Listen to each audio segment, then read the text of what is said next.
So, Jared, I've got a few for this opening. So, and there's a theme, and see if you can figure out the theme. Okay. Few jokes. All right. Yeah. So, why do we procrastinate important tasks? I don't know. We just do. Because the best time to panic is tomorrow. Sure. Yeah. Why do we always hit snooze when we're late for work? I don't know. Because nothing says I value my job like an extra 7 minutes of drooling. Yeah. Why do we put off going to the doctor? I don't know. Because if you never get the bad news, basically you're fine. That's right. It's like it never happened. So this is all a theme of procrastinating or not doing anything. Not doing anything. Not doing what we're supposed to be doing. Right. All right. Yeah. Or there's a term we could use.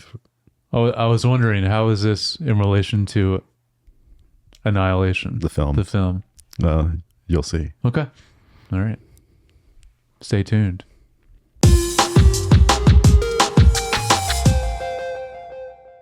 Hey, welcome back to Screen Time Film, our podcast about directors' filmographies. We take a director and watch their films in chronological order and review them.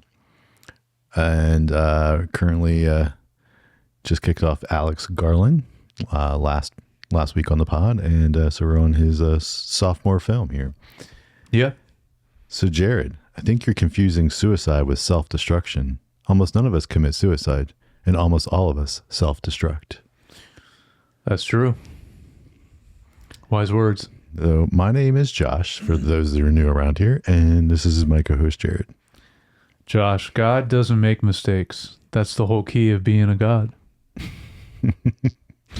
Right on. So, today we are discussing Annihilation. And did you see, those opening jokes were all about self-destructive things? Yes. I see now. Yeah. I see what the theme is. Yeah. All right. So this movie or film came out in 2018, rated R, and hour and 55 minutes. So it was 4 years between this and Ex Machina. A biologist signs up for a dangerous secret expedition in which the laws of nature don't apply. So this was written by Alex Garland based on a book by Jeff Vandermeer. Okay. So it's a book. Yeah. Cinematography again was by Rob Hardy.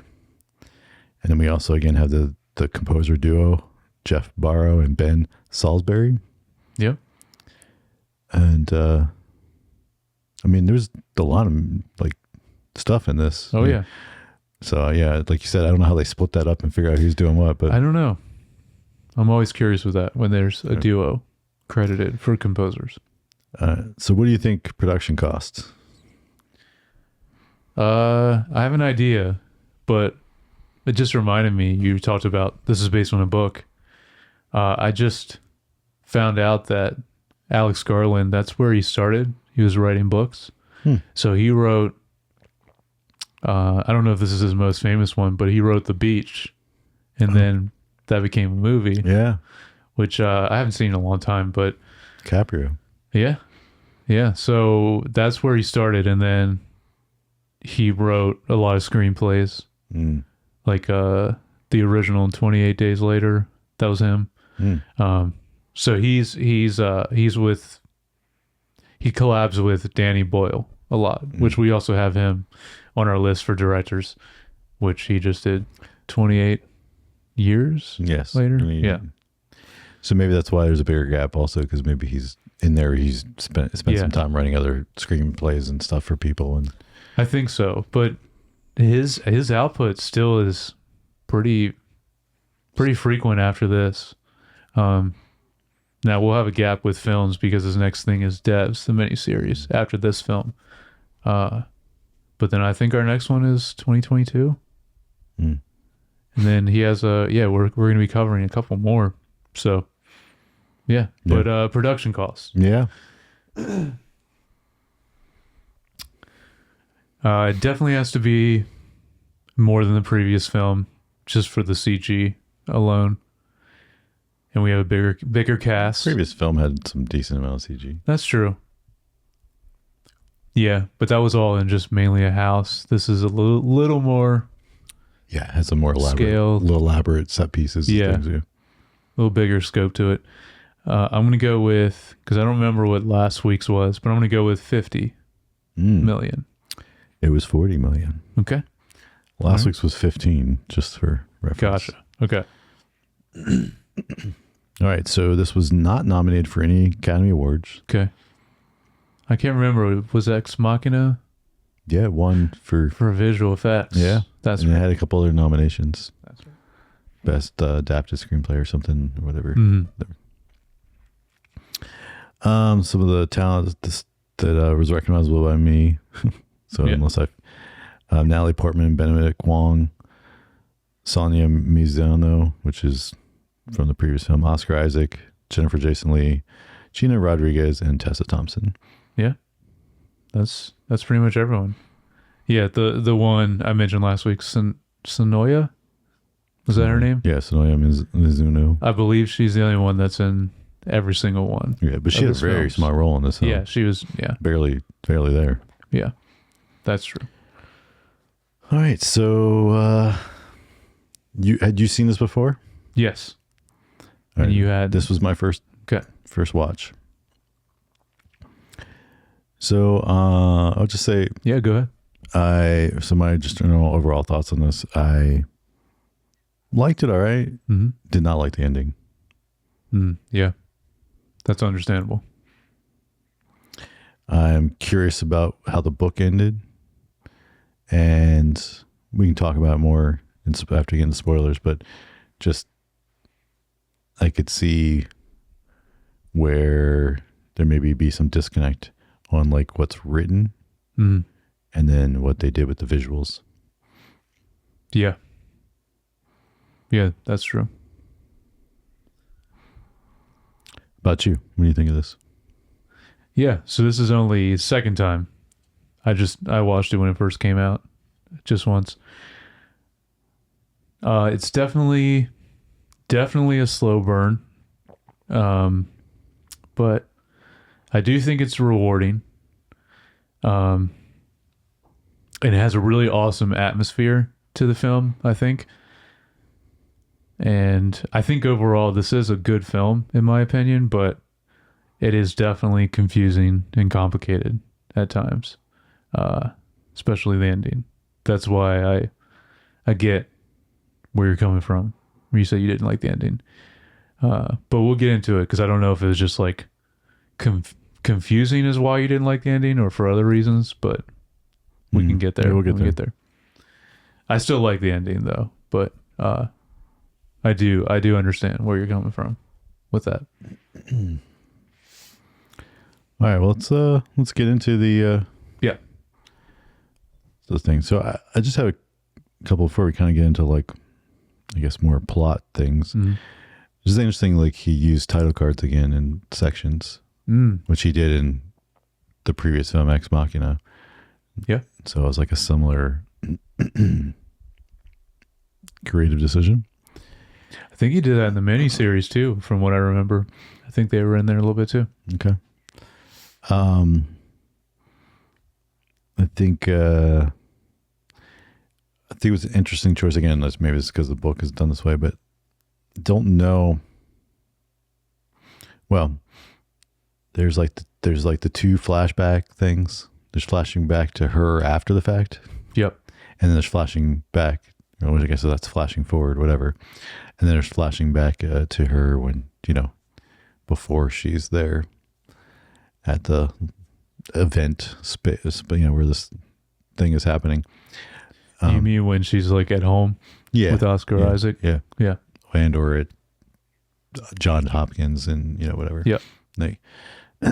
So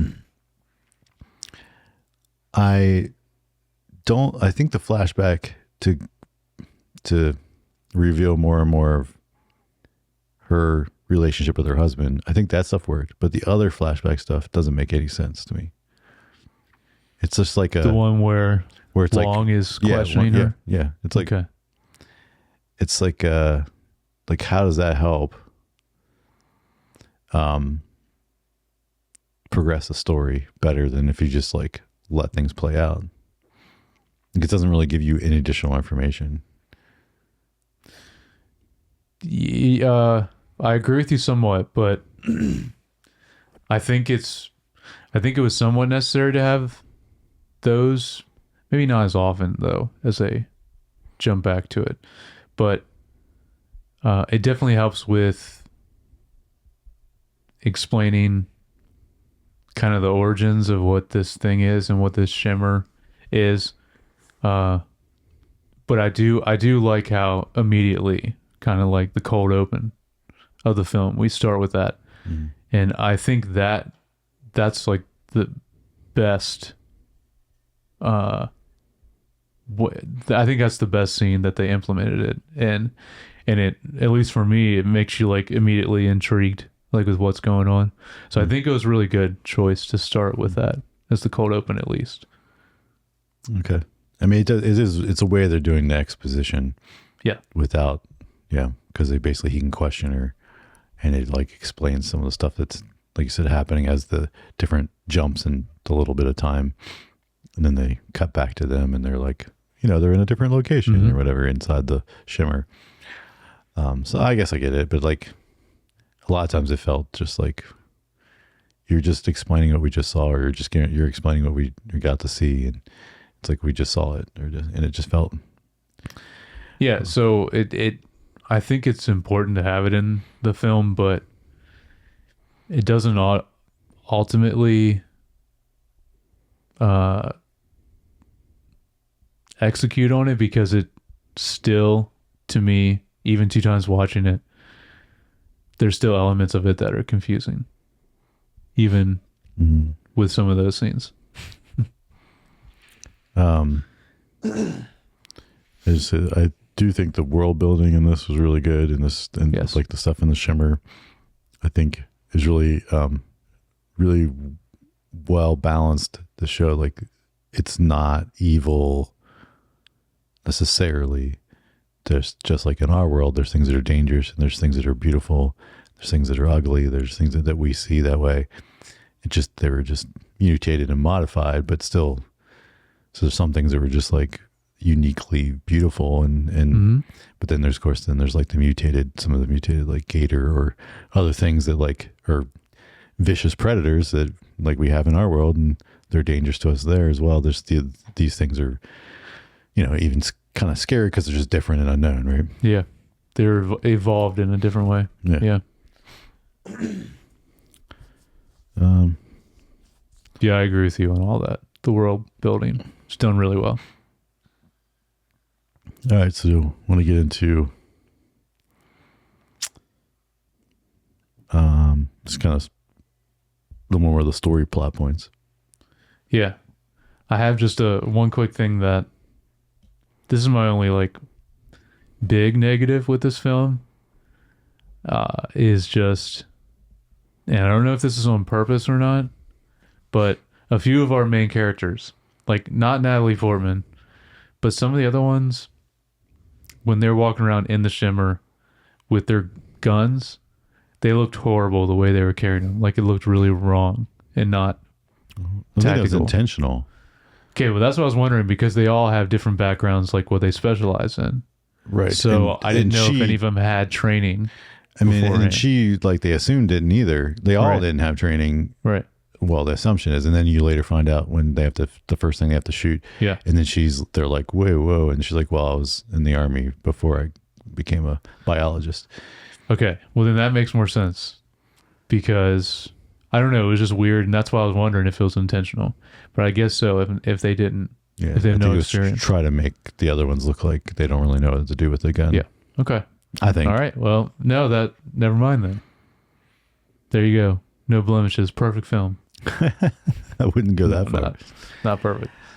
All right. So the openings, set up is a lot of like get to introduce Cain, and then he's grief. And so sets up the mystery pretty good, but then did feel like it was a little slow in the pacing of that stuff. And Oh yeah. it was like, what's happening here?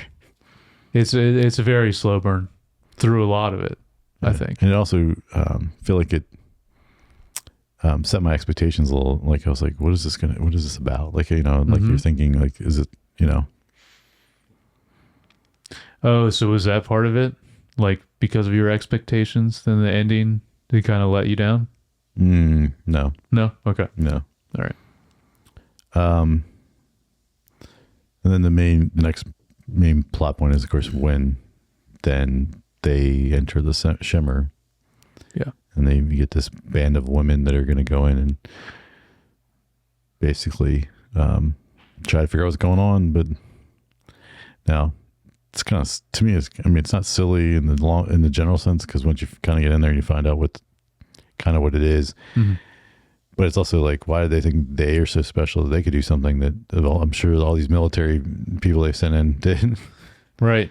Yeah, and they're doing this expedition when they know how many people have come before and have not returned. So the setup is already pretty dangerous in going into the unknown. Because I think the most recent crew that went in there, her husband, Kane, is it Kane? Mm-hmm. He was part of that most recent one, right? Yeah, the one that right before. So. I think that was kind of implied. They don't really. I don't know if they especially specify that, but that's what I figured. Because I mean, obviously, and then we do see some of it with the video camera. But yeah, I assumed he was in the one right before they all went. Yeah. And then they start to see the mutated stuff. This is where the world building starts to really go into effect, and like that's cool. She sees that mutated deer. Yes, I have a note about that. Well, actually, kind of my two notes here is the visuals and how creative they are with all these different creatures, and even just anything we see inside the Shimmer and kind of the way it looks, I think looks awesome in this film. Mm-hmm. They do a really good job with the design of all of them. I think looks really, really great. Even the shield of the Shimmer, like when we see it on the outside, like that looks really cool. This kind of, I guess, extraterrestrial event. Mm-hmm. And then the synthetic deer that you just mentioned, I think looked really cool. It was another good design choice. Yeah, and then you had the mutated gator. And then the other thing was, I guess, a mutated bear. That thing was really creepy. I think so. That's what it looked like. Like a bear. Yeah. But I think the gator was like a little bit, but just like had the fractured teeth, and it was just like interesting. And I think then with the bear, with it like screaming, well, if it attacks twice, like you kind of see it come back around later, but like, and it's like got the voice of like somehow, and that was wild. And the voice was crazy. Yeah, it was like a cool, like kind of sci-fi horror-ish like concept. But yeah, it's not what you're expecting at all. Yeah.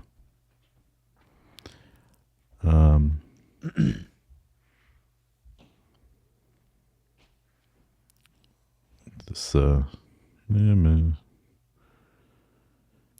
I only have one more thing. That's kind of when we actually get to the lighthouse. So then the scene where they find the video camera, and they watch that where they cut the guy open, and there's like stuff just moving around. That was freaky. Yes. And then then they like go find the spot location where the guy was, and then there's like reminded me of almost like the spore stuff in The Last of Us. he was kind of like half there, splattered all over, and it was kind of. It did look very similar. I was wondering if you were going to mention that at all. And at the time,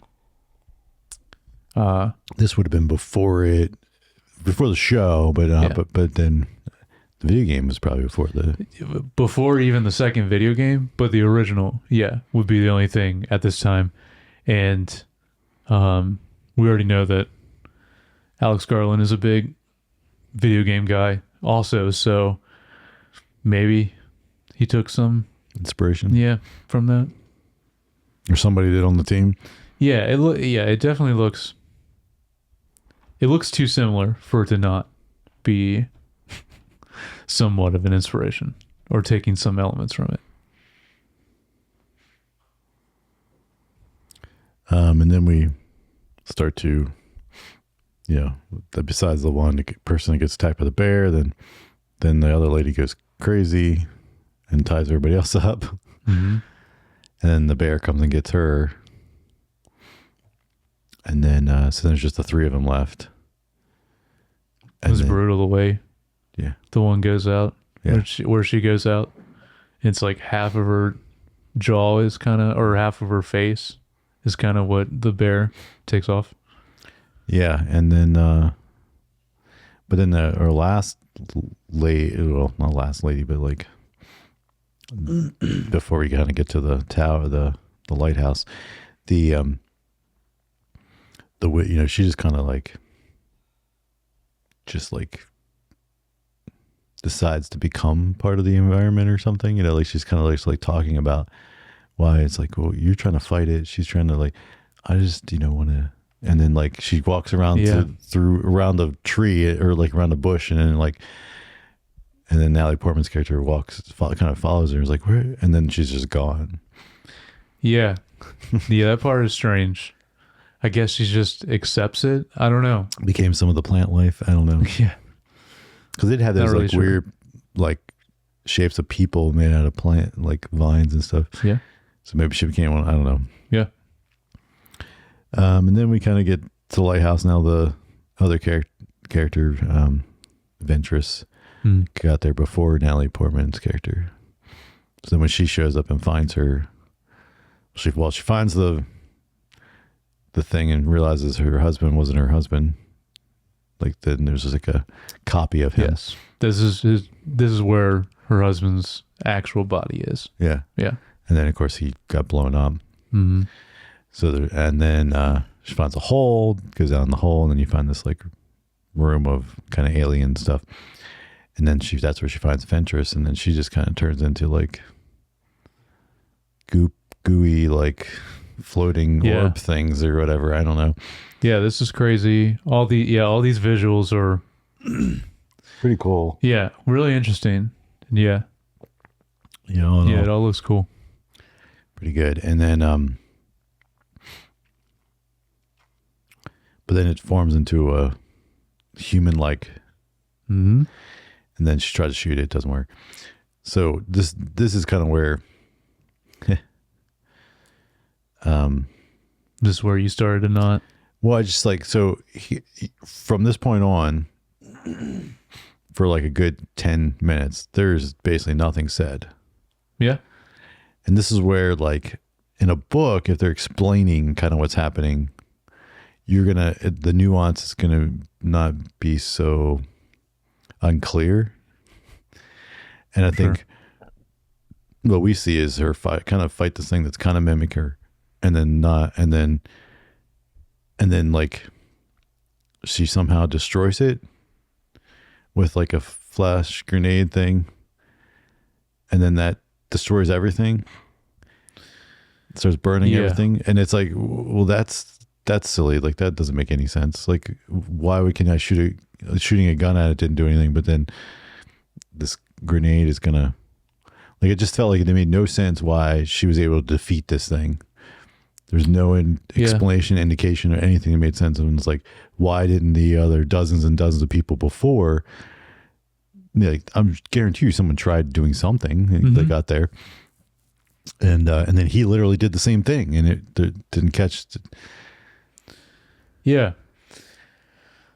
I'm not sure. This is the part that I was saying I think is confusing, even second time watching it. I still really like this section, and I think it's cool the way this alien entity or whatever is mirroring her. We'll say that was the other thing that Yeah. I feel like the effects on that didn't hold up very well. Of the alien. Yeah, like the moving, it kind of felt a few awkward sometimes. Yeah. And the little other bit. times it was like, oh, it's just a person in a suit, and then like Yeah. in the close up That's what it stuff. seemed like. That's probably how they did it. Yeah. Yeah. Then other times it was like CG and But moving a little weird. But anyway, what looked amazing though was when it slowly then changed to her. mm-hmm. Like that was really cool, the way they did that. But the kind of the way they were describing it is these alien entities are refracting DNA out of the shimmer, right? That's at least what I gathered the second time watching it.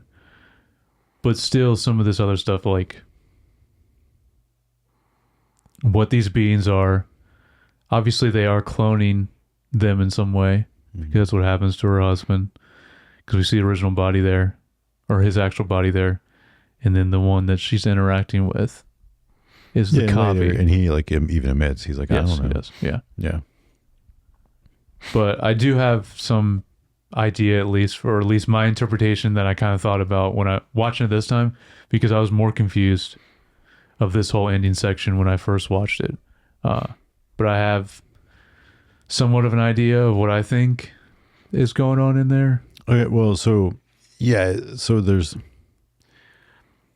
the being unclear, like the ending of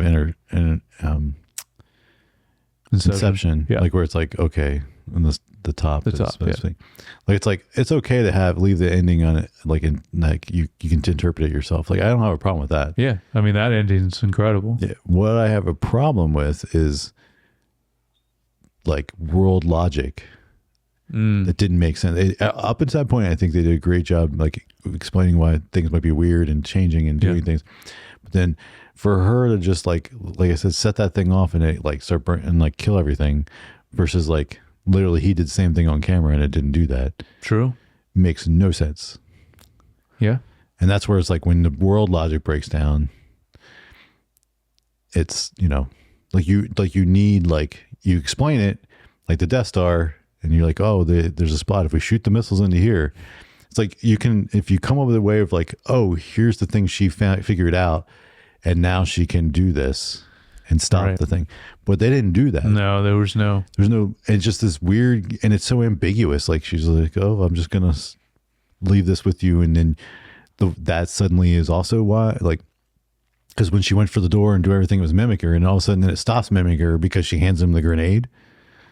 Like there's nothing logical that makes sense in that scene of why that happened, and that's what frustrated me. No, you're right. That is a problem with the film. Yeah, because I mean I can't really explain it either. Why it goes down that way. Yeah, and it's extra frustrating when you watch a film that's so smartly put together up until that point that you're like, what the heck? Yeah, and we know how smart of a filmmaker he is anyway from Ex the Machina. previous film, like he's like, it's like, so like, and he's writing and other stuff too. Yeah. So anyway, that was why, like, that got to the point of the end. I was like, really? Yeah. This is. I was like, this doesn't make sense. And then, I like the idea of the rest of it being like, we don't know why they're here, and you kind of leaving it uninterpreted. That's fine. Yeah. And then finding out, like, really, even if they burn that down and the shimmer thing's fixed, quote unquote, like still there's a alien of some kind or whatever it is in the form of her husband. Yeah. Like, and then kind of leave that, open-ended too, which is kind of like, okay, that's I like that. We don't know. We also don't know if there's more than just that one. Right. Yeah, there could be more. So anyway, No, you're right. That is an issue. But with that whole scene. I just, like, again, The way it's played out, yeah. and that's why I'm like, I wonder if in the book it was clear and they were trying to do, I don't know. And then it's like, and it's again weird to feel because like I'm sure it's explained way better in the book. After the previous film and then this film's, 90% of this film, everything's so thought through that it's just to me it's just weird, and there's such a disconnect. But yeah, maybe I don't know. I can't imagine, to your point, I can't imagine the novel would play out exactly like this. So I'm assuming he made the choice of this ending scene to play out that way. But yeah, it is strange.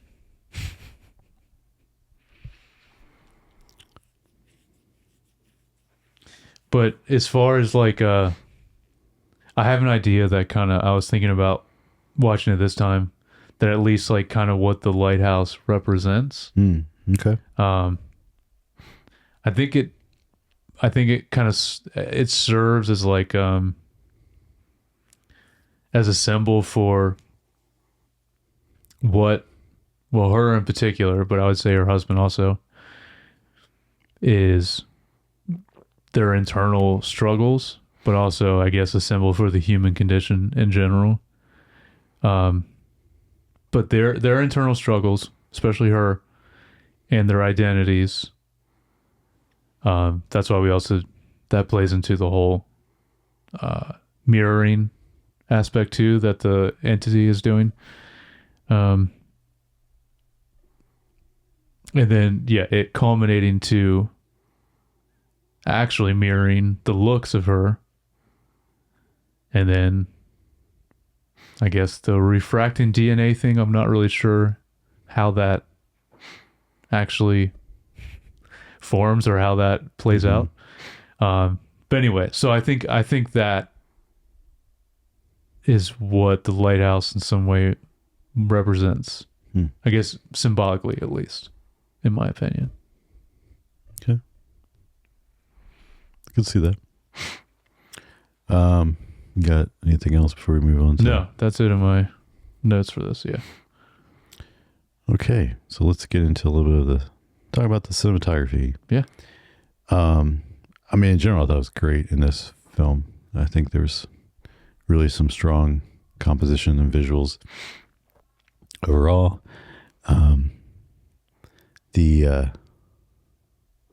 I liked how,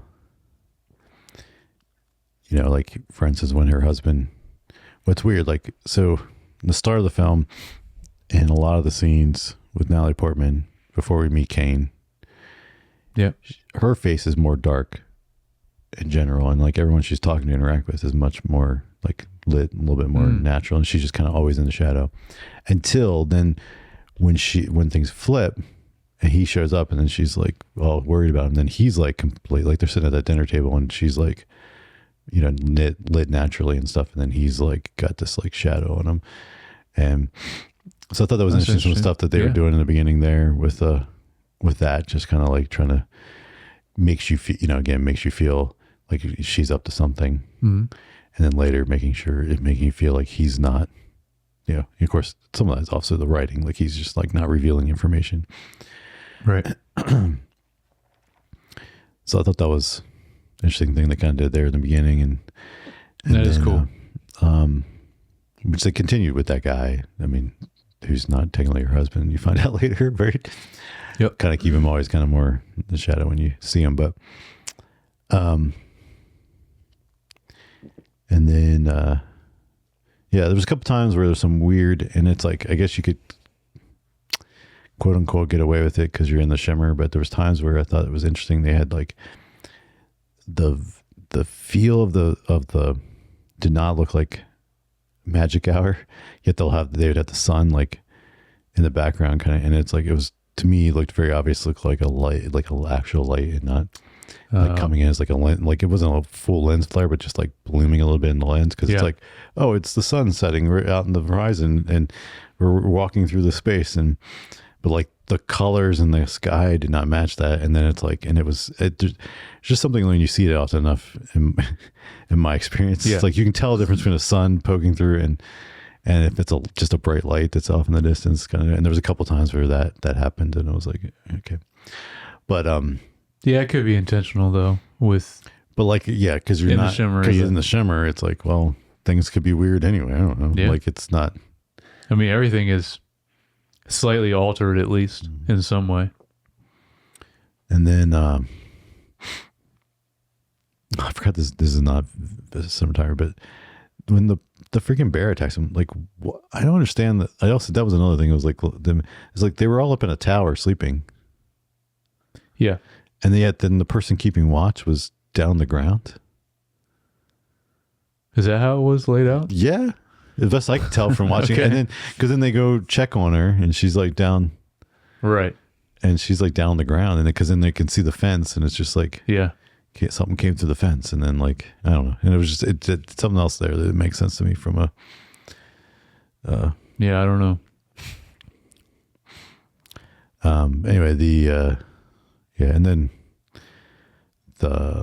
just the textures and stuff and throughout the color and all that stuff was really cool. I mean, done really well. Yes. And throughout. So all in all, I think it was good cinematically and shot in anamorphic lenses. Oh, nice. You can tell from the little side note, I just ordered a set of 3 Oh yeah. primes. Yeah. Sick. Yeah. Yeah, I agree with you.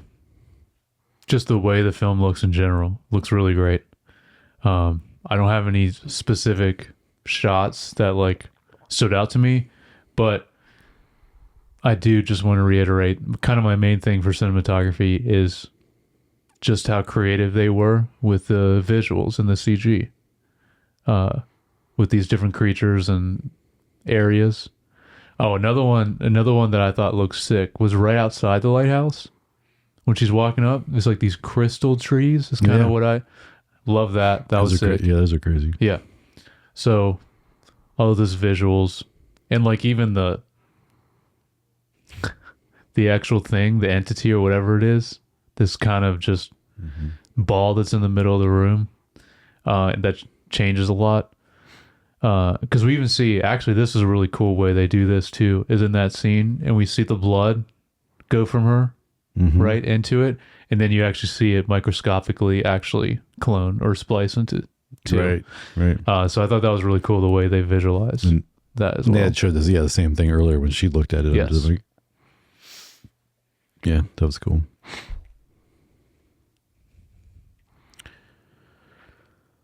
Okay. What do you got for the music score? Yeah, do you have anything for this? Because I know you kind of mentioned up top. Other than like, especially some of the synth stuff at the end is when it was really cool and really like there, like you could hear it. Yeah. But I mean, other than that, no. Okay. Yeah, it is very synth heavy. I mentioned last week this guy, or I guess both of these guys. I really love their style. I love the score in the last film, in Ex Machina, and I think it's really great in this too. There's only a few times where there's an acoustic guitar, which is kind of really the other thing we hear, which also sounded great. But mainly a lot of it is pretty similar to what Ex Machina did, which a lot of atmospheric drones and pads, really synth heavy, like we just mentioned. There was also, they did a lot with like haunting voices at times. Thought that sounded great as well. And then, yeah, like you mentioned at the end, it kind of gets more intense, the synth elements of it, especially the end, which all was really, I thought sounded great as well. So yeah, all in all, I really like these dudes' styles. Nice. Yeah, let's look at a little trivia on IMDb. What about themes? Oh yeah, sorry, themes. You're right. Do you have anything? Yeah, I put it as like all of us humans are self-destructive at some level. Right. Yeah. I mean, they pretty much spelled it out. That's true. But it is what I guess what they kind of talk about. Yeah. But I did like it, like that idea of that. Like I never thought of it that way, but like whether it's someone just smoking or doing, like everyone has like a little something they do that they know they shouldn't do. It's not for their, everyone has a vice. Yeah. It's not good for them, but they still do it.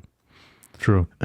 Do you have something too? Or? Yeah, I mean, yours, you kind of explained it better. Like it's the self-destruction type of thing. Mine's just the human condition in general and the evolution of humans. That's a big part of it. But I think more specifically, what you said is a big theme for sure.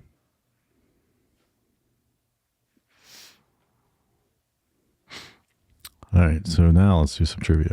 So, yeah. Due to poorly received test screenings, David Ellison, a financier at Paramount, became concerned that the film was too intellectual and too complicated, and demanded changes to appeal to a wider audience, including making Natalie Portman's character more sympathetic, and to change the end. Producer Scott Rudin sided with Garland in his desire to not alter the film, defending the film and refusing to take notes. Rudin had final cut. So I guess they did make the changes suggested. But I guess someone felt. See, the thing is, like, I didn't feel like it was too complicated. Like that's not what bothered me, too intellectual. No, like I didn't feel like that. Like, okay. Because I feel I felt it even second time watching it. It felt confusing, complicated, somewhat at times. I got it more this time watching it than I did originally. To me, it was just, like I said, like it was just, I feel like they did such a good job of being smart about so much, and then at the end, choosing to do something. Yeah, that plays into it a lot. Yeah. Oscar Isaac filmed this movie and Star Wars Episode 8, The Last Jedi, on adjacent studio lots. He had the same trailer for both films and would often film scenes for both movies on the same day. Wow.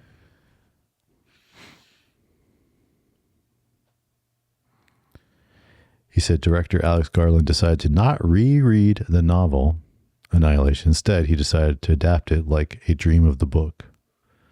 So just basing off his memory of what he read, I guess. Okay. How much time, it doesn't say, but I wonder how much time between when he read it and wrote the script. Yeah.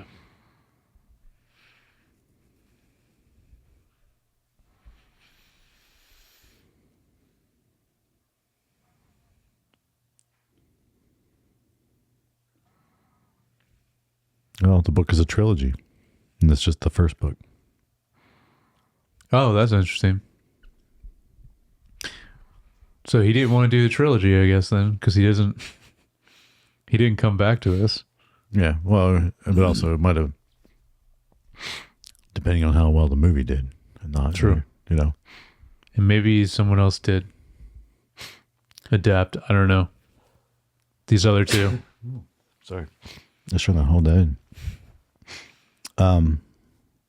Did say here that prior to release the film, the film drew some criticism for casting Natalie Portman and Jennifer Jason Leigh as characters who are in the books described as Asian and half Native American. So they cast two white women in it instead. Are they still women in the book though? Are they all women? I wonder. He says Alex Garland explained that none of the 5 female characters' ethnicity is revealed in the first book, which is the only one of the trilogy he had read. Right. And the script was actually complete before the second book was published. So it's he not cast the characters based on his reaction only to the actors he met in the casting process. So there's nothing he could have done about it anyway. Yeah. That's dumb criticism.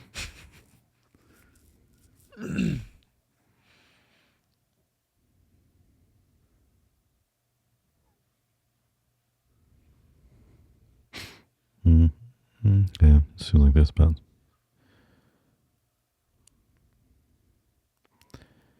yeah, it looks the way about it. Okay, light on trivia. Yeah. So final thoughts. I still enjoy this movie, even though the ending is strange. Yeah. I still like I wouldn't mind watching it again. Yeah, just Like I said, I definitely understood it more the second time I watched it. But I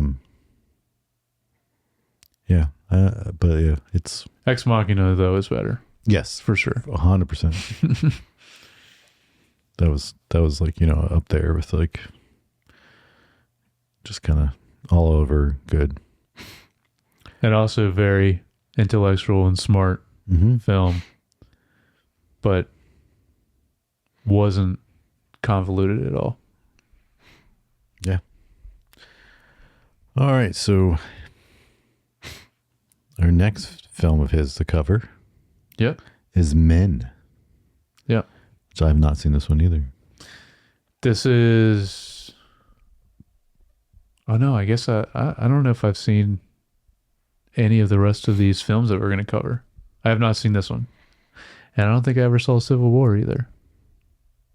Did I? I don't know. But yeah, I'm looking forward to this one.